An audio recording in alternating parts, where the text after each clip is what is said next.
स्टारलिंकची internet क्रांती, दुर्गम भागांसाठी आशेचा किरण. नमस्कार. लोकवृत्तमध्ये आपलं स्वागत. इलॉन मस्क यांची उपग्रह आधारित इंटरनेट सेवा स्टारलिंक भारतात व्यावसायिक स्तरावर सुरू होण्याच्या अगदी जवळ पोहोचली आहे. परंतु कंपनीनं अद्याप अधिकृत किंमत जाहीर केलेली नाही.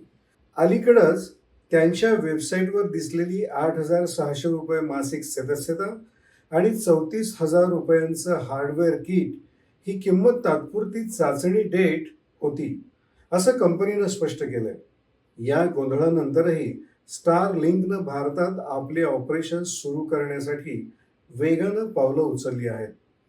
स्टारलिंकचा सर्वात मोठा फायदा ग्रामीण आणि दुर्गम भागांना होणार आहे, जिथं पारंपरिक फायबर किंवा मोबाईल नेटवर्क पोहोचू शकलेलं नाही. पृथ्वीच्या निम्न कक्षेत फिरणाऱ्या हजारो उपग्रहांच्या मदतीनं स्टारलिंक थेट घरापर्यंत हाय स्पीड इंटरनेट पोहोचवतं. यामुळं डोंगराळ प्रदेश, सीमावर्ती भाग तसंच नैसर्गिक आपत्ती म्हणजे पूर किंवा भूकंप आलेल्या भागांमध्येही दळणवळण अखंडित राहू शकतं. यामुळं या भागातील विद्यार्थी ऑनलाईन शिक्षण घेऊ शकतील, दूरस्थ आरोग्य सेवा उपलब्ध होतील आणि स्थानिक व्यवसायांना डिजिटल अर्थव्यवस्थेशी जोडता येईल, ज्यामुळं डिजिटायझेशनला मोठी चालना मिळेल. भारतातील दूरसंचार विभागानं स्टारलिंकला परवाना दिला आहे, ज्यामुळं कंपनीनं जिओ आणि वनवेब सारख्या प्रतिस्पर्धकांसोबत सॅटेलाइट ब्रॉडबँड क्षेत्रात प्रवेश केला आहे.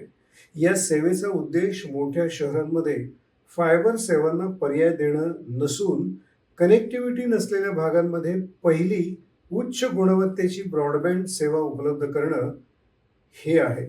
महाराष्ट्र सरकारनं स्टारलिंक सोबत ग्रामीण आणि सार्वजनिक पायाभूत सुविधांसाठी उपग्रह इंटरनेट आणण्यासाठी भागीदारीची घोषणा केली आहे, ज्यामुळं असे करणारा महाराष्ट्र हे पहिलं राज्य बनलंय.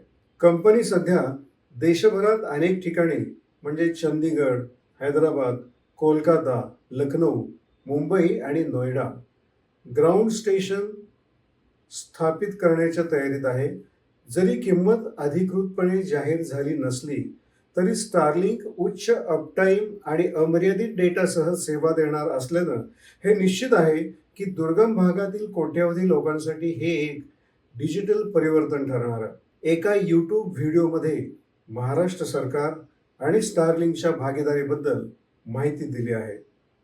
महाराष्ट्र सरकारचा इलॉन मस्कच्या स्टारलिंक सोबत सामंजस्य करार राज्यात सॅटेलाइट इंटरनेट कधीपासून सुरू होणार याकडं सर्वांचं लक्ष लागलं आहे. नमस्कार. पाहत रहा लोकवृत्त.